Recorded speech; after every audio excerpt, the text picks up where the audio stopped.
Hi there.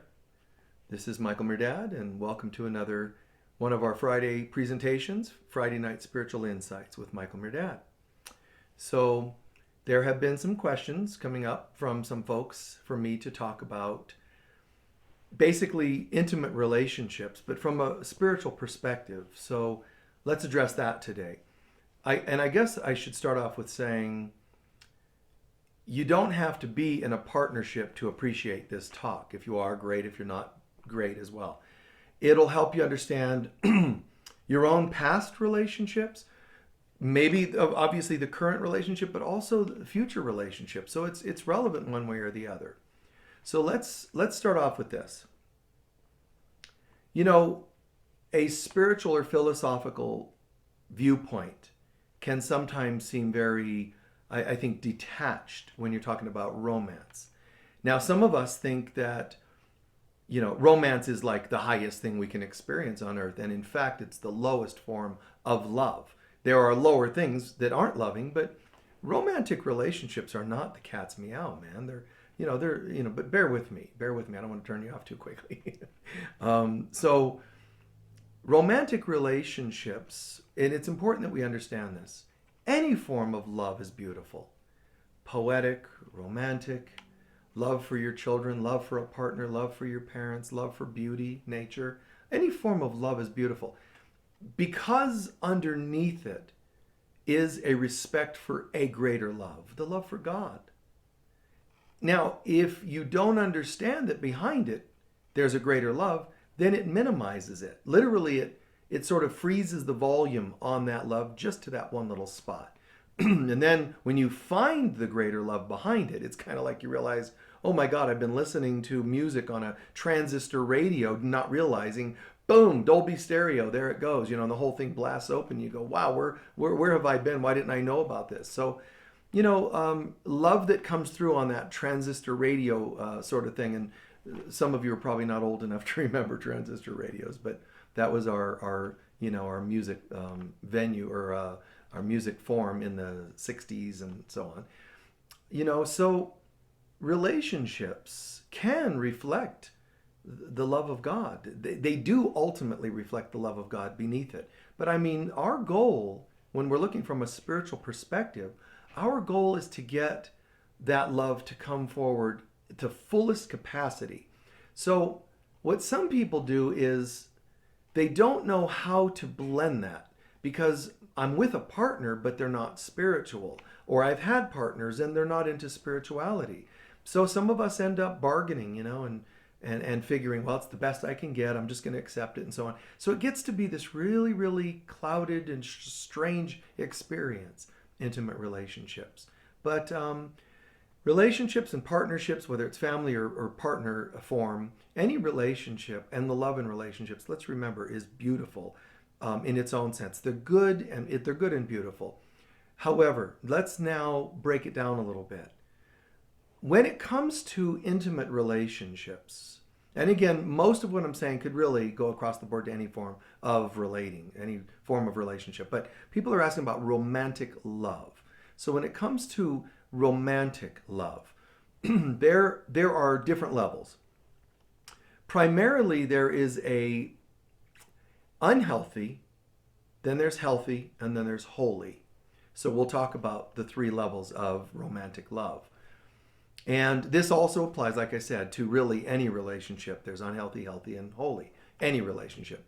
But on a romantic love level, when I talk about the unhealthy type of love, they're really the one called unhealthy. There's like two levels of that. One level would be the puppy love. And that's decent compared to the other half of unhealthy love, which is pure, full-on, dysfunctional, enmeshed, codependent love.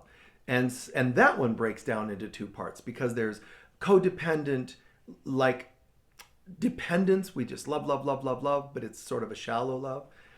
And then there's, what I'm saying is that in the unhealthy category, it's when you find shallow levels of love.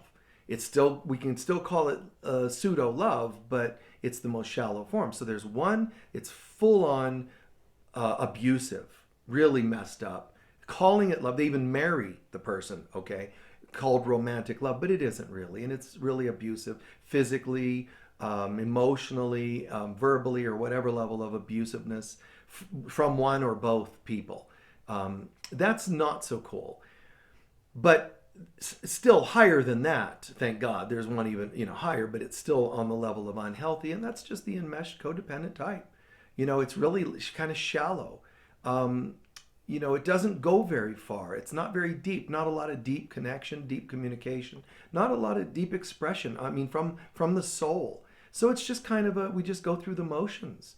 There's a lot of people that do this. They might rarely, the first group, shallow love, could barely even express love. I love you and that sort of thing, because there's such abusiveness.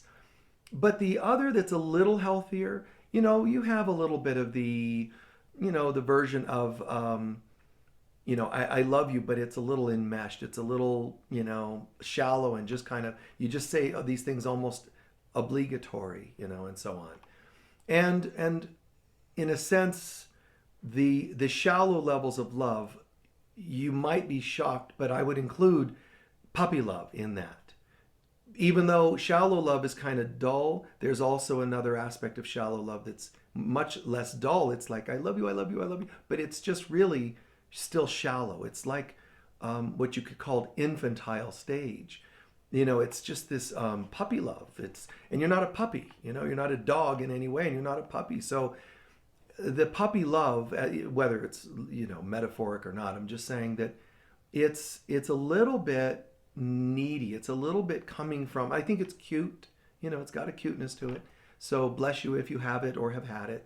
Oh, it was so neat. We went out and we did things, and looked in each other's eyes and loved each other and took photos under the stars, and it's all beautiful, whatever. It's cute. All I'm saying is that it's not deep. Usually it's not deep.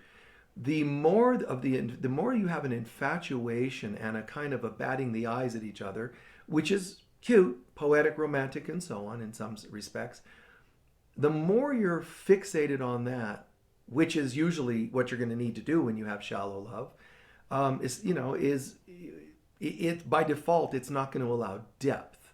It's almost like we're so busy just going, oh, another picture, and almost like constant prom photo hell, just constantly having people take pictures of you everywhere, and it's neat, it's cute, it's better than abusive pseudo love, but it's just not very deep. And so when two people that are in that sit down and say, by the way, what are your deepest dreams? A lot of times you just have this blank stare.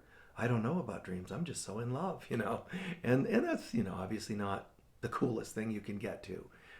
So that first level of love, generally unhealthy. One is a little more extreme unhealthy, one less extreme, but they're just still bothly under the category of unhealthy because they involve a codependence, an enmeshment, and so on. So we sort of take the elevator up to the next level, and that's where we have a different kind of love. It's healthy love. Now, the difference between that first and second level primarily is, you could say the first level is neediness. The second level is psychological. Literally, it means we might go to counseling together. We might know a bit more about responsibility and self-help. We might the relationship is almost like something we have brought into a 12-step program. We're not drugged anymore. We're not in the drug. We're not in the euphoria. We're in the let's really look at this. So you really love me. So what's the love about? I mean, I'm just curious, where's that coming from? Well, it's about this and that. And when I said no the other day to intimacy, you seem rejected. What was what was happening there? You want to share that with me? Deep connection, communication. Obviously, for me to deeply communicate like that, it takes trust, doesn't it? So trust becomes a part of that. Healthier, the second level, healthier, not unhealthy, but healthy relationship. And there's more interdependence, there's more clarity. And in the second level, we're sharing. So, from a spiritual standpoint, romantic love can be beautiful, but it's got to become healthier, which means I'm going to need to know more about myself. It means I'm going to have to be interested in you. if I find myself not really interested in my partner, I find the relationship, gets dull when I have to start thinking about my partner. I'm just there for me. That's very selfish, potentially even narcissistic, but it's selfish to say the least. So if you think about your relationship and you cannot or tend not to be able to think of yourself as a we, which sounds codependent, but I'll get to that, then you're not a healthy person in a relationship. If you still think I, and some people will tell you, you need more autonomy, but there's unhealthy forms of autonomy and healthy forms. But when you're thinking in terms of I have my needs, well, that's true. And the earlier you are in your evolution or growth, you're going to need to have a period when you have to exert that a little bit more. My needs aren't being met. My needs are being met, and my this and that. They're being met. They're not being met. My needs, my thoughts, my dreams. You're going to need to go through a period of that, but you're still sounding like you're at that first level of relationship where there's an unhealthiness. So there's a defensiveness. There's a having to protect yourself a bit and be guarded. What happens in healthy relationship is I still exist and you still exist, but there's a third party. It's like the child offspring of the relationship. I am dating you, okay? I am dating you. There's a lot of three aspects of things that I talk about. Not only the Trinity of God, but all the way to relationships. There's three types of relationships. There's three stages of relationships, and so on. So that Trinity is a good way to understand a lot of things. So, I'm in a relationship with you and we have a child called the relationship. Think of it like that. You need to feed the child. You need to take care of the child. You need to nurture it. You need to protect it, right? A child. Your child, that's not just the children you have. Probably more important even than you having children in that romantic relationship is that you have a healthy relationship, because that'll help produce healthier children should you choose to have children.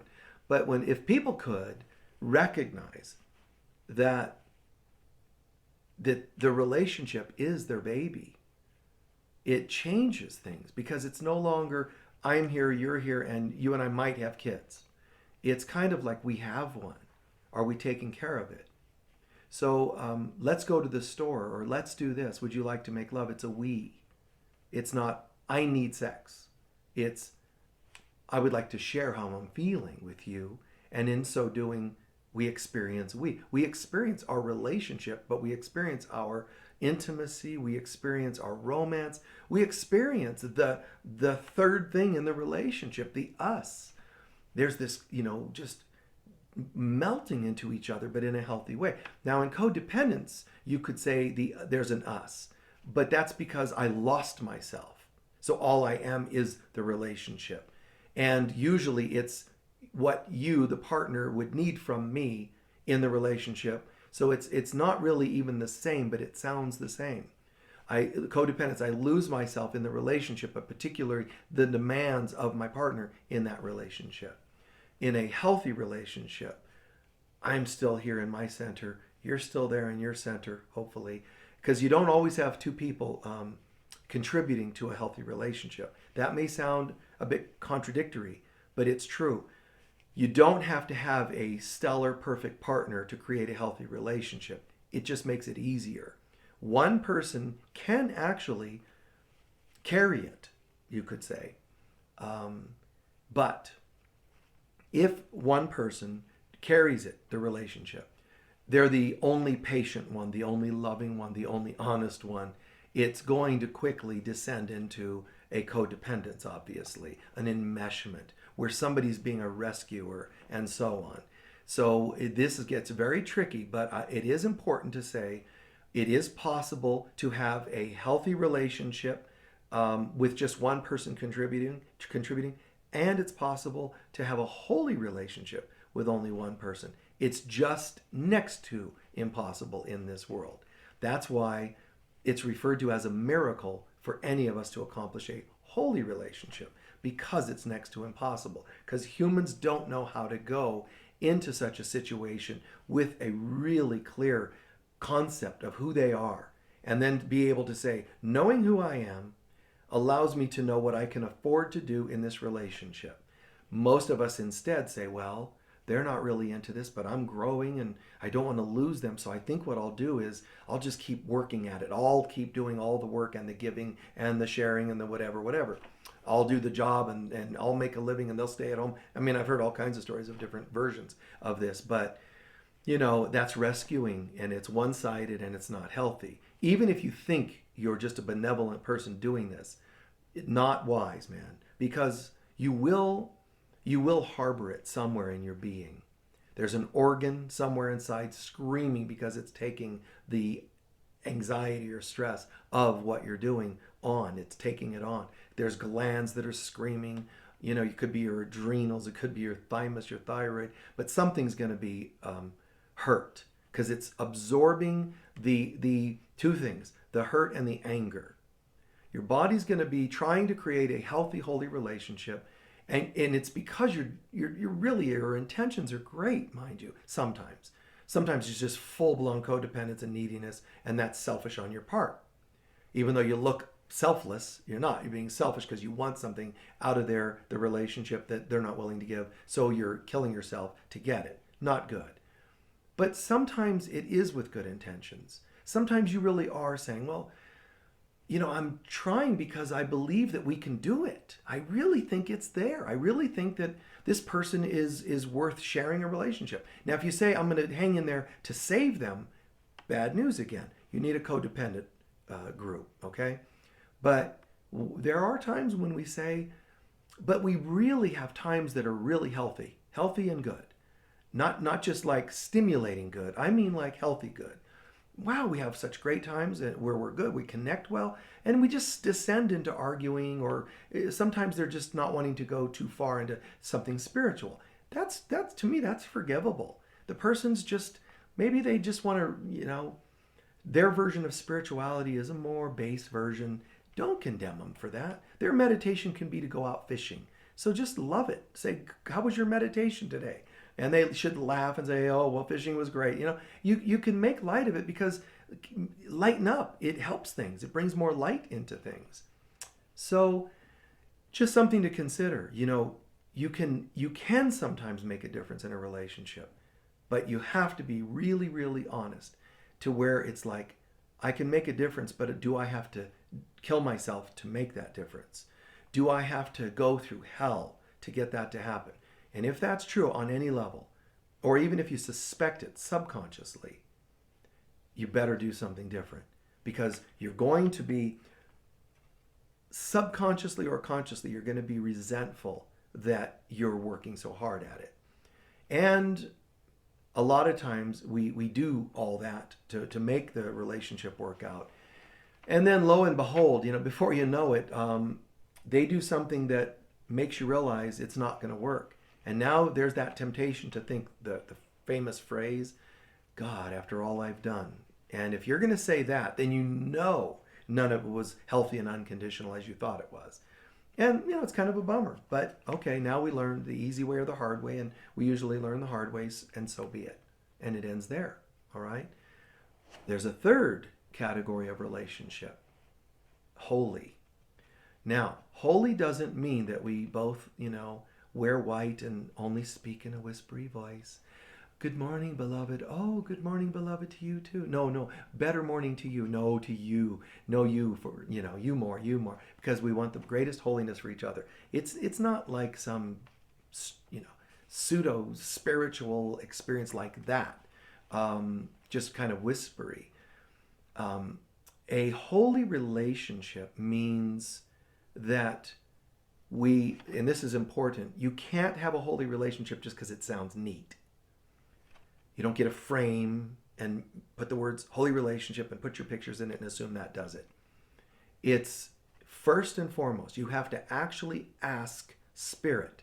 Just like you pray for a house cleansing, just like you might pray for a healing of your health or whatever.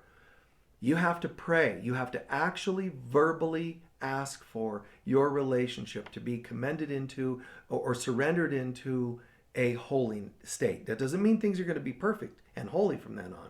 It means you're ramping up your relationship from one level to the highest on earth.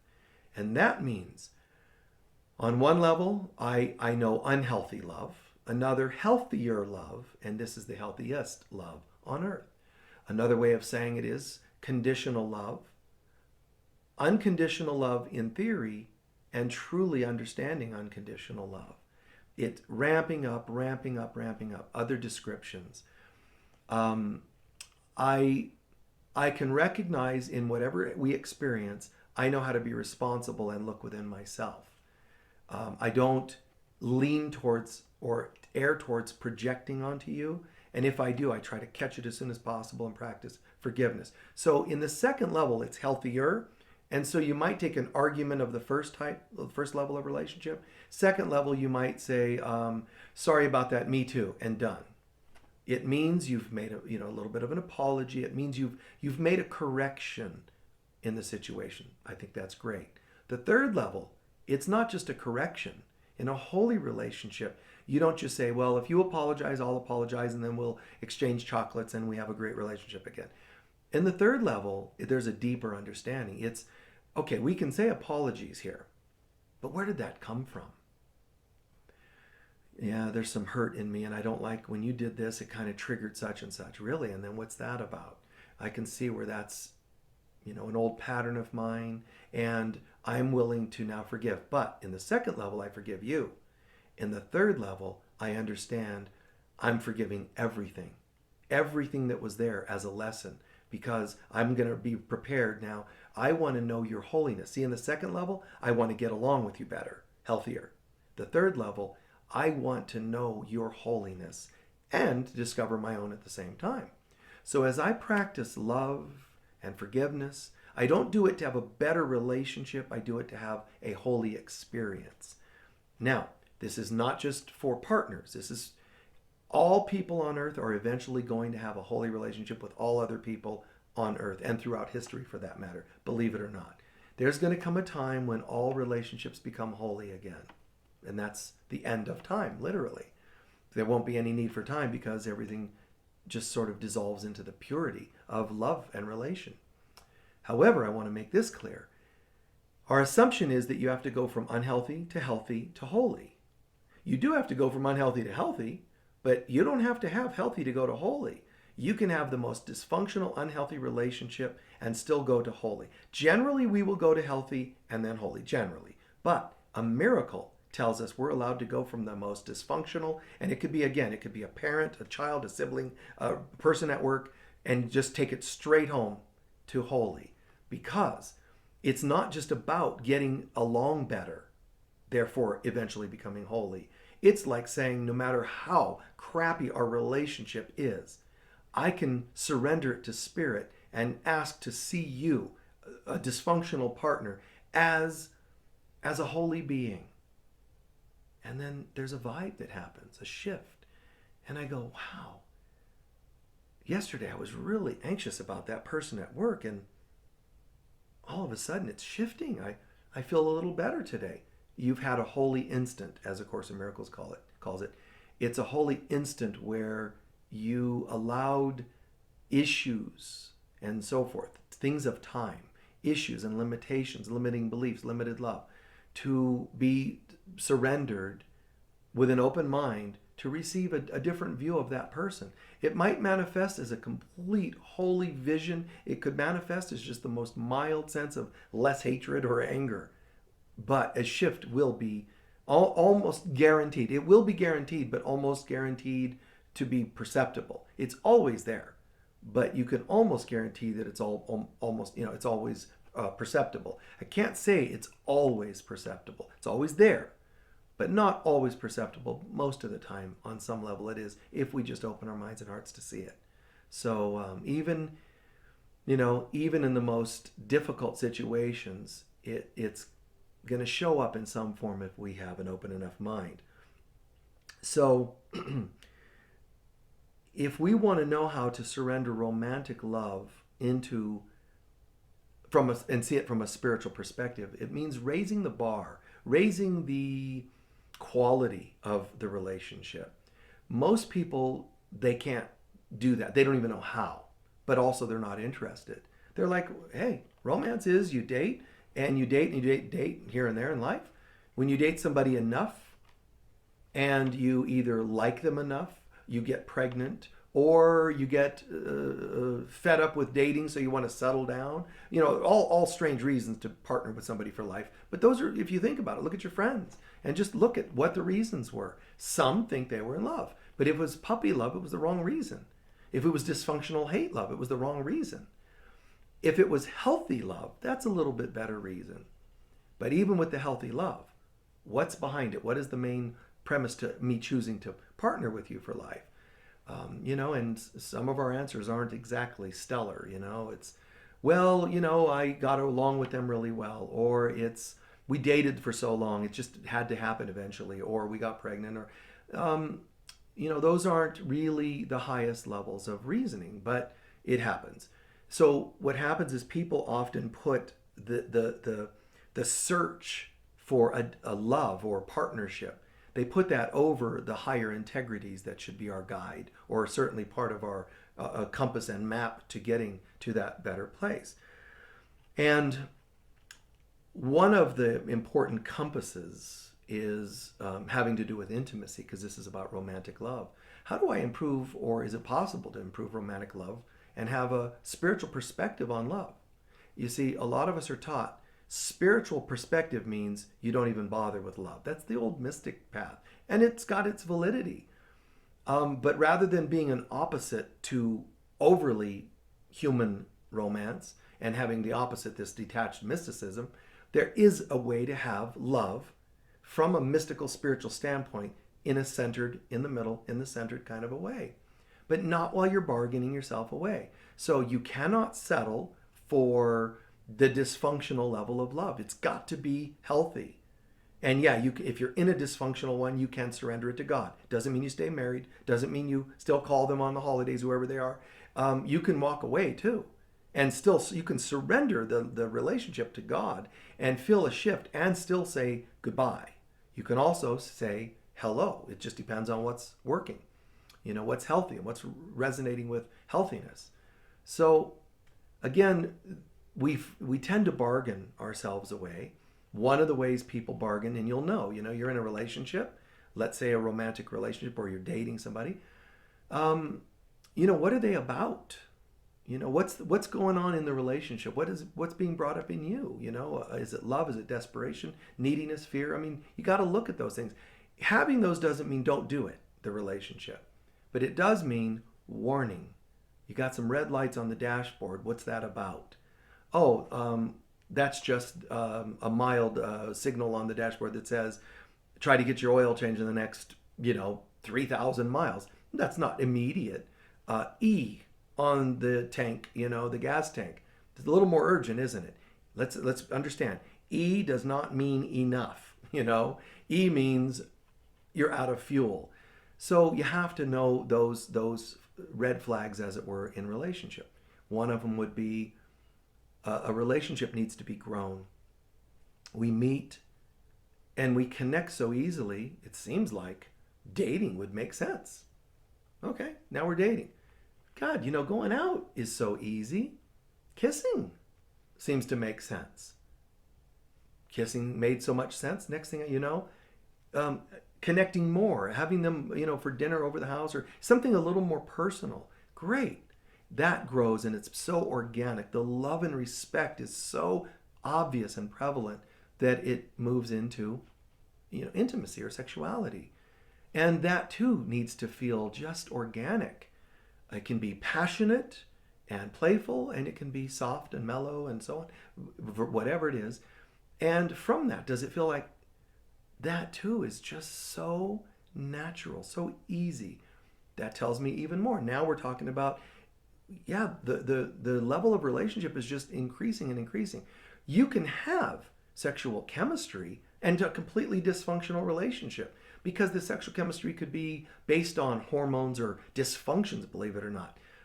Past life, negative, karmic stuff. And you can think it's a positive chemistry when it's not. It's very confusing because something clicks, you think it's great. Not always. One way you'll know, the most important thing, technique to know, a tool for developing healthy relationship, is slow down. That's the number one rule in sacred sexuality. It's not technique like people think. It's not learning 20 positions. It's not about learning a technique of sustainability and long-lasting sex or whatever. It is slow down. Now, if you know how to be slow in terms of present, I don't mean just slow down. I mean, you're there. Wow, deepening. How's it going? And wow, this is amazing. That kind of response. And when you're able to do that, the slowing down, then things don't fly by you as easily, meaning warning signs. You sense something. Something's not quite right there. And then you look into that and you realize, I can see where we get along, but something's just not really there in terms of a complete relationship. So thank you, the nice intimacy, and thank you for the nice dating, but I don't see it going somewhere else. So I apologize if that's upsetting, and you have to kind of call it there. It's just learning. I mean, sometimes we're just stumbling along and we're learning. And we all have our lessons, and intimacy is one of the strangest, and romance. These are some of the strangest places because if I'm a kid and I want to learn how to make my own lunch, that could be a little bit strange, learning how to do this for the first time and that for the first time. Okay, it's an experiment of sorts, but fair enough. When you go into a relationship, there's another person there. You're trying to navigate bodies and emotions and all kinds of things that can make it a little more challenging. And so for anybody, it can be an awkward experience. When you slow down and you come from a place of love and respect, you're almost, 1,000 times more certain of success because you've slowed down so you can see what's happening in each instant. So you have time to recalibrate. When they tell you, when you're taking driving tests and so forth, the importance of having a safe buffer between you and another car, then based on your speed and the weather and so on, if the car in front has to stop or something, you have time, a reaction time. Same in relationship. We have enough space between us. We're not so enmeshed that we can't see anything. We have enough space between us, which means presence and so on, that we can connect and kind of figure out what's going on. And oops, I didn't realize it, but that something triggered me and I needed to have some time to see that. And let me share what that was. Then you share it and they have time to listen and then integrate and absorb that. Okay. And then they can decide what to say back instead of all reaction time kind of stuff, but real, intense reactions. So that's something to consider is slow down, but also when it comes to intimacy, the timing. It's possible for two people to connect, know each other immediately, and make love and not have a problem. It's just not likely for humans. I've known people that have done it and tried to justify it, and it was just bogus. And it's a hard thing to admit once you've done it. But, if you find yourself following the compulsion to have sex, you should ask yourself why. You've known the person for days, hours sometimes, days, weeks. When is it okay? Well, I think if you wait years, maybe that's too long. I think if you wait only days, maybe that's too brief of a time period. So how many weeks, how many months, I can't say there's an exact answer because it depends how much we connect. Just because you go on a lot of dates, that doesn't mean that's the barometer to say, that's not the checklist to say, well, there it is. We've dated 20 times, so it's good to go now. It's not like it's only the second date. Well, if you date 20 times in 20 days, that in itself might be a little strange. Not because it isn't beautiful, but because it could be a little obsessive, and fast. So I'd rather say let's take time, let's get to know each other, and let it become an organic, natural next step. This is just what makes sense for the next step. I've known people obviously far too often that didn't wait. I know people that have said, I waited and I fell in love with somebody and we waited a few months of dating and then did, and sometimes it didn't go well and sometimes it did seem to go well and so on because they waited months, connected, and But it wasn't just that. It's that there was the ones that it worked. It was people who felt in love, but also they knew they were safe. They were going to be cared for and not coerced or pushed or whatever. And that's another important thing to watch. If you push into a sexual experience with somebody, don't think it's just romance because it's sex. Look at what's happening. My partner, they just keep asking. Oh, that is a really good sign right there of a problem. They keep asking, well, it's been so long. If I were a person and the other person were like, come on, it's been so long. That's telling me you're focused on the clock, so to speak, the calendar. And I'm already done. I mean, if it were me, I'm already done. I could say to them, okay, I need to share my feelings. I need you to understand that I need to wait 90 more days. And they say, okay, fine. And you think, oh, God, they're willing to wait. Not necessarily. When they say, okay, I'll wait out 90 days, they're just waiting out 90 days. And they're sort of chomping at the bit, man. They're like tap, tap, tap, tap, tap, tap, impatient, waiting. You think that it's graceful of them, gracious of them. It might be in rare cases because they're like, okay, well, you communicated, so I'm good with that. They could be good with it. Most are not. Most of them are going to say, I want this for some reason. It could be a score. It could be a trophy. It could whatever. And they're just going to wait it out because it's their way of proving that they can do anything to get what they want. So be careful. And also watch yourself when you find yourself giving in. Why is that? Well, but come on, Michael, I have needs. I'm not the counselor to bring that kind of crap to and expect to get by with it.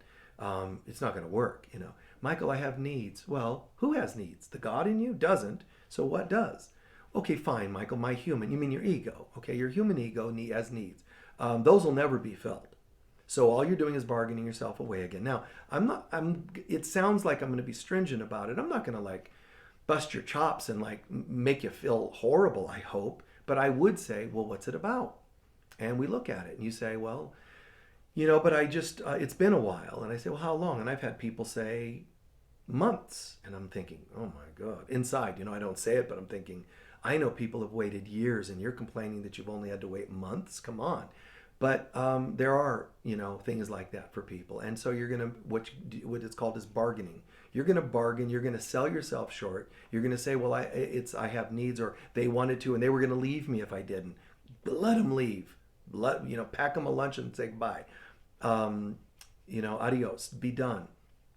But you have to watch your own stuff too. So a lot of times I've had gals say, well, but I did wait. I waited a few weeks, but I couldn't wait any longer. I wanted to. Okay. I would just say to them, what's your usual history?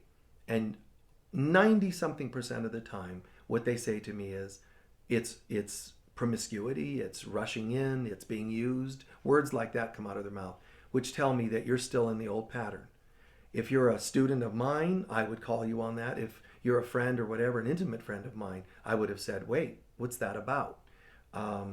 Because if you're running on old compulsions, I'm not seeing evidence of evolving and healing, which is what we're supposed to be wanting to do. So if you're a friend, if you're a client, I'm going to be looking for healing here. So I'm not going to really, buy just the shallow reasons you may have had to do this or that. So just something to think about. People, they act too quickly sometimes on romance, on sex, or any of these things. They get married prematurely real quickly. They jump into bed too quickly, date somebody too quickly. And the fast moving is not healthy. You have to ask yourself why that is. Because I didn't want him to leave, wrong. Because I was feeling lonely, wrong. Those you feel that. I'm not denying you feel that. I'm saying that's not what you really ultimately want to use as your guide. Neediness as my guide.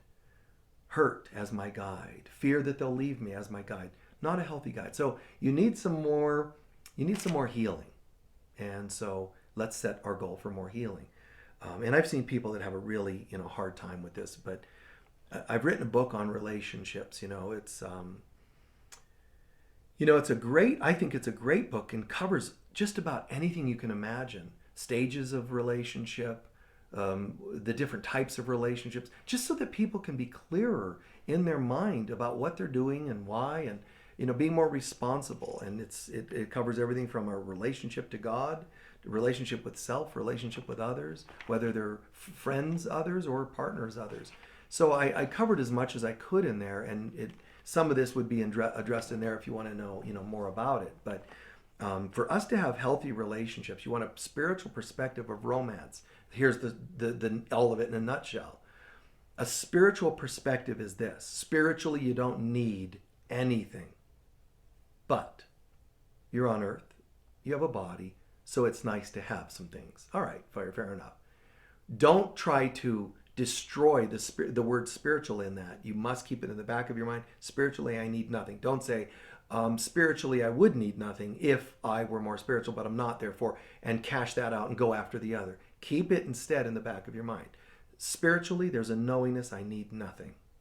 Spiritually, I am whole within myself. But don't play mystic and leave it at that. Add to it. Not a but add, and since I'm still in a body, I'd like a relationship. Great. What kind would you like? Unhealthy, healthy, or holy? And holy can be with the other two, as I said. Do you want unhealthy or healthy then? I recommend also bringing in holy, but do you want unhealthy or healthy? Okay, I'm committed to healthy. Then slow down. See what's happening, what's being called inside for what you want. A relationship, and I want it now. Uh-oh. Why now? Why the desperation? Watch. You can't have a healthy relationship without responsibility. So you have to learn to know what makes you tick and so forth, instead of, just running on the old compulsions. So you say, no, I am committed to a healthy relationship. I'm committed to a different way of living and relating. So I'm going to slow it down. I'm going to get to know God and get to know myself. And then I'm going to bring a healthier person to the relationship. And I'll slip once in a while. When I do, I will apologize. I will own, oops, I slipped. I got a little impatient. And then you have without communication, you really can't have healthy relationships. So you learn to slow things down and communicate what's happening inside responsibly and so on. So, hopefully this has all made sense, because it's like when you hear the word holy relationships, you think almost like monk-like. And that wouldn't do us a whole lot of good. I mean, you can have a monk-like experience, just cloistered in a way, lock yourself up in a monastery somewhere. And we're talking about romantic relationships. So we've got to get in our body and recognize, how do I bring the spirituality to the body, to the human romantic level? Don't have a fake love and expect it to just become more spiritual. You have to access spirituality and bring it to that relationship. And my heart goes out, because some of you are going to say, okay, wait, I have a unique question, Michael. What if both people aren't interested? What if I'm interested in spirituality and they're not? Again, you only do that if you feel you can carry it. If you can kind of be there, the person there. And some of you, I wouldn't do that. Like, I wouldn't go and meet somebody that's not spiritual or into spirituality. Don't judge them. I'm saying you can choose. That's not really what I'm looking for in a partnership. And I know, I've had friends, students, and clients and so forth that say they don't have to be spiritual. And then you make up excuses as to how to make that pass through your better judgment, so to speak.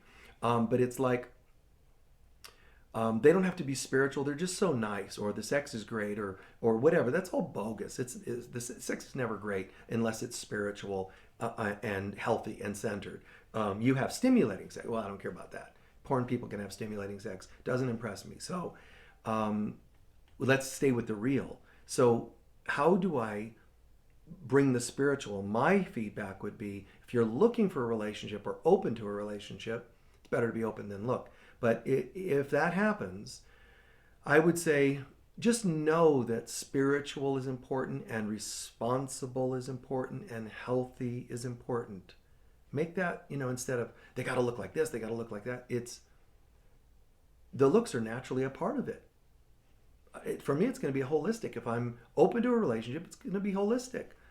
A certain attractiveness, chemistry, sexiness, but those come, in a sense, after spiritual, healthy, responsible, and so on. Because I don't care what you look like. if you're an ass, you know?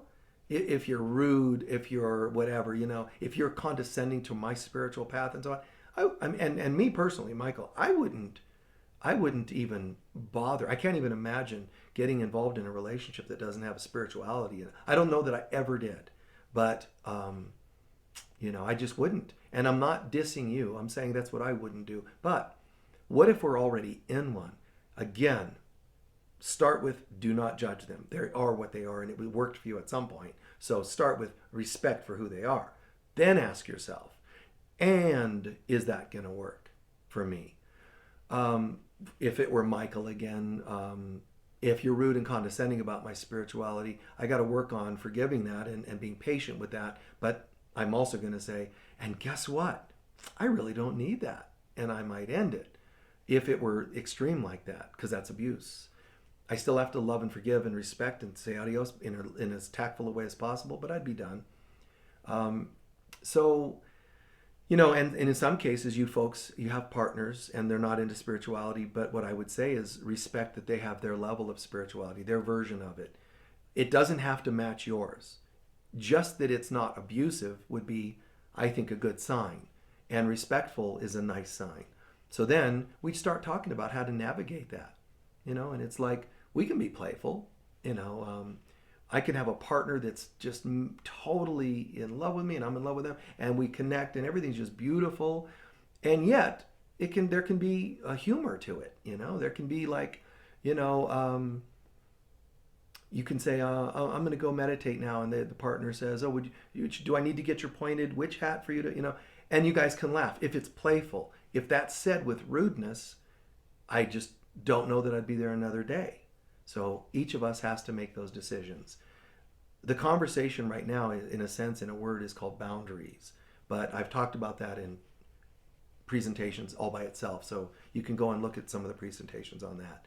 And that's also covered in my relationships book. But and not just the book, there's DVD sets and so forth that cover these topics. So, just check them out a little bit more.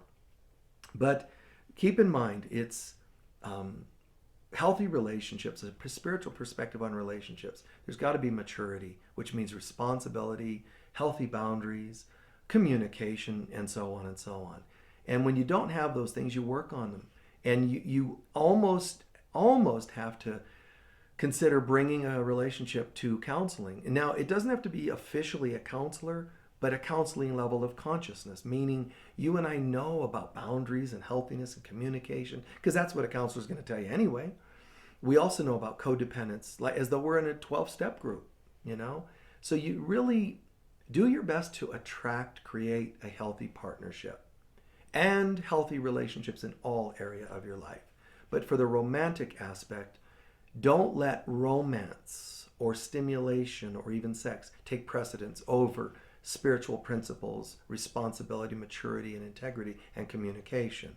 Those things have to be in there. And if they're not, then somewhere along the line, you've bargained something away. You have foregone something that you must not, choose to forego. You got to stick with it. This is what I'm looking for. No exception. So I'm going to stick to this. And believe it or not, you're then helping them. And I'm going to close on this note that one of the greatest things in a romantic relationship is that there's a learning that comes along with it.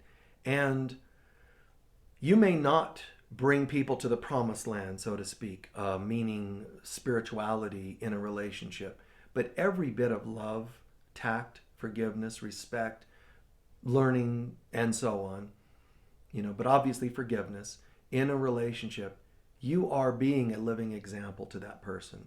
So on the other side, they're not going to say when you pass over and go to the other side, so who did you end up with? Who did you hook up with?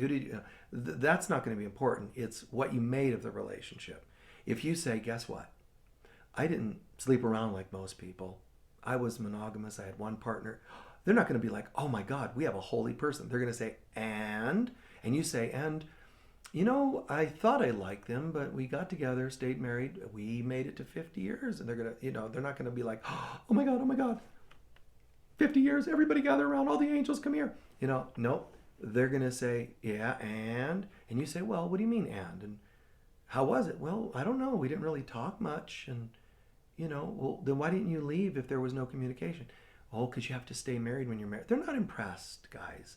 They're going to say, what a moron. Get back to earth and hook up with a few extra people just to make up for some lost time. No, I'm kidding a little bit. But it's true. They're not impressed with your false reasons for romance. They're going to say, was there love? Was there communication? Was there maturity? When things slipped, did you talk about it? Yes, we did. It doesn't matter if it was your 10th partner or your first. Did you talk about? Yes. Yes, after 9 others, I learned, God, you got to talk, got to communicate. Oh, that's beautiful. And then when strains and stresses came in, yeah, we practiced forgiveness. It was quite beautiful. You can even have a horse's ass of a partner or of a dad or a mom, and you can still turn it into a holy relationship by saying, God, however I got to this place, this is a very treacherous kind of terrain, this relationship. And all I know is that means that's how much greater of a trust you have in me to do something with it. Not marry them, not stay with them, not stay in their household if they're my parents or whatever, but rather I'm bringing it to you. God is going to be, as you could say, God's going to be like, wow, you had one of the most challenging relationships a person could have, and you had the wherewithal to come to the altar and set it on the altar and just saying, instead of trying to show up yourself, look, God, I'm at the altar here, ready to meditate again and be all spiritual. I have my little Buddha statues and whatever. Instead of doing that, you're actually having the wherewithal to say, I didn't know what to do with this relationship, so I'm bringing it here. I'm setting it on the altar, and I'm saying, help me to see this person as the holy person they really are. Doesn't mean ignore the abuses. It doesn't mean stay with them. It means show me how, despite all the strange behaviors on the outside, show me how to still see them as you see them, God. And that's when all heaven freezes for a moment and shines light down into the heart of the person doing such a thing. And all of a sudden you're thinking, God, all I did was bring my thoughts of this person into my prayers and said, here, take them, God, and let me see them as you see them. It doesn't mean you're going to ignore abusive, hurtful thoughts, words, and deeds of theirs. It means that despite even some of the rudeness, you're still willing to say, well, because of the rudeness, I think we're done, and that's okay. But even though we're done, I'm still going to surrender this person to God and say, God, how would you have me see them? And God's not going to say, move in. God's going to say, well, the first thing is move out. That's how you'd see them in my eyes. Move out. I'm half joking, but move out. Secondly, I want you to sit still and be willing to see a light deep, deep, deep inside of them. It's deeper than their words, deeper than their behaviors, deeper than their insecurities, deeper than their fearful actions. Deep, deep, deep, deep. Keep going, keep going. I can't. I'm just too distracted with all this junk. Then why don't you step away from the altar and go and do some journaling and some counseling? Fair enough. That's very practical. But there's a point where we can say, ouch, ooch, you're through the thorns and the briars and ow, all these memories of this person. And then, wait, where am I now? There's silence. Where are the thorns? There's none left. Wow. I think I got cut back there, didn't I? And wounded from some of that relationship. All the wounds are gone. Where am I? You have entered a holy instant where all relationships of any kind and any level, healthy, unhealthy, whatever, where all of them can be transformed. It might affect how you relate to the person on the outside. It might not. We don't care about the outer circumstances. We care about the inner state of being. And so, wow, right now, I would have to think hard to remember some of the rude things. And you shouldn't try to think hard. I'm saying you would have to think hard to remember them, because right now you're in the present. And in the present / gift, I'm receiving the present. I'm receiving a gift from God. Wow, this is amazing. And you start to realize, wait, I'm starting to feel love. I mean, my exercise here was about this one person. How could I be thinking about love while thinking about that person? That's impossible. No, it's a miracle. And you're experiencing a miracle. So your unhealthy and your healthy relationships all are to be brought to that place of a holy relationship. And it's meant to be for all of them to be brought there. And in the meantime, sometimes in between the holy and not so holy, relationships, um, there's going to be human stuff to deal with. So keep taking everything from the unhealthy to a healthy place in your relationships. Know when it's not going to happen and accept it. If it can't happen, you only change what you can and accept what you can't. So then you might have to walk away. I pray this has made sense and can help you folks in some way or another. And remember, I don't want to just like lecture at you or to you. I would like to think that you're learning, that I'm teaching, I guess, and I would like you all to imagine that you are equipped with this. You don't just hear Michael channel it in a sense, teach it. I would like to think instead that you folks integrate it. You become it. You don't have to have my mind. You have your own, and you heard it. If any of this makes sense and you believe it, then just start living it in your life, but also remember it so you counsel it to other people, not preach it to others. Your own kids, your friends, you could say, there are a couple of different types of relationships. Oh, there are? What do you mean? Well, there's unhealthy and there's healthy. You give a little definition. They go, oh, I've never been so clear about where I am. Now I understand where I'm at in this. I thought that if it was a sweet little puppy love naive, it was going to stay like that forever. And now you're explaining that's actually just an infantile stage of romance or whatever. There's more waiting. But the more that's waiting is going to take some maturing. So thank you. I'm going to go and talk to my partner, and if they say not interested in taking it to another level, I have to decide if I'm going to carry it for both of us, which I shouldn't try to do unless I'm really, really, quite evolved. Or I can say, wow, bummer that it can't grow to the next level. So there we go. I don't want a stunted relationship. I want something that can move forward, and if it can't, great. And so in one little sentence or two of yours to other people, you could change their lives. So just keep that in mind. And, I appreciate you, taking time to watch these programs. And remember, some of it's awkward. I mean, it certainly can be. I've navigated in my life relationships. Fortunately, I can say I can't think of anybody that I've shared love, romance, time, intimacy, or whatever that I can say I like have a hatred for or anything like that. And we should all be able to do that. But some of us I know have a harsher experience, even literally abusive experiences with our bodies and with people. So I'm not telling you to feel like pseudo sweetness around that. It's hurtful, it's hard to deal with. So you just do your healing as best you can. I'm not saying I had sweet, perfect stuff all the time. I'm saying that I can say that I can learn from certain things and turn it into a positive, and not just that it's always neat and wonderful. I can see lessons out of it, but share these things, share intimacy with people where there's a love and respect, and so on. Okay, as best you can. And we make mistakes. I mean, looking back in my life, I haven't had a lot of one night stands and that sort of thing. It's kind of funny because even as a kid, one girl I remember saying to me, I called her, and it was something we did. It was kind of silly. We just met, and we just something just happened, and it clicked, and we ended up being intimate.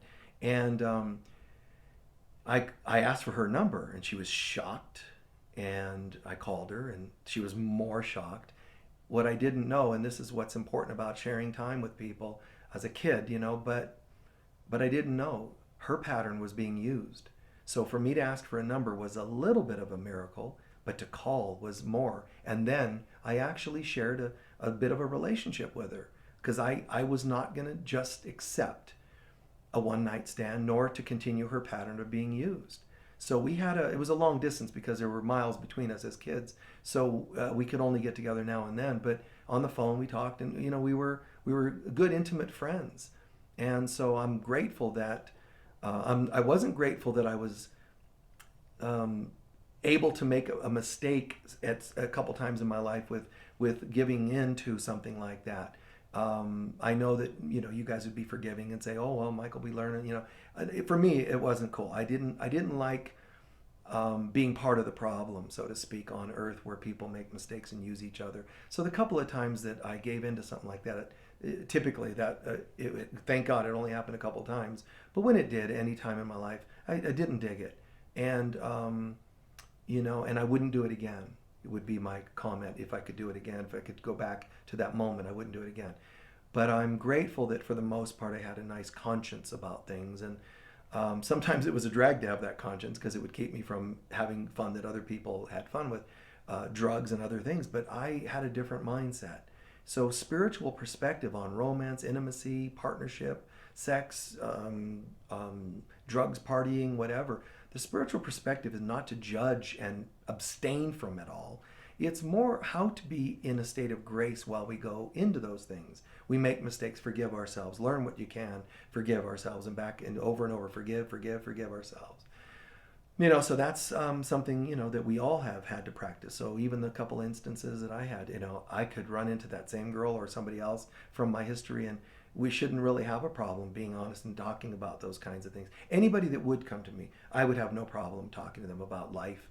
And people from my past, like a childhood era. I mean, if somebody like that looked me up, found me, and I would be able to laugh and be playful about those memories because there were silly things. And I remember her kind of giggling and at this guy who called her, and she said, "God, you sounded so nervous," So I must have just seemed like an idiot, but I can laugh about it.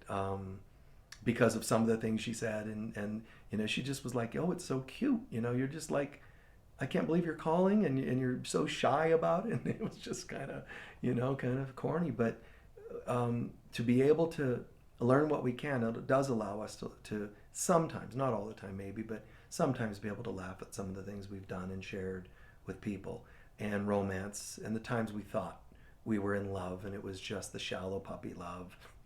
Or some of us have done the unhealthy type, blatant unhealthy, hateful type of love, and I'm grateful I didn't go that route. But if you did, you just learn and move forward, and then it doesn't have to come back to you in another life. If you get it now, it's done, believe it or not. So do what you can. Live the healthy life, the healthy romance, the spiritual perspective in all areas of your life. God bless you all, and peace be with you, and may the light of God shine into all your relations, including your romantic relations. Okay? Peace be with you. Bye-bye.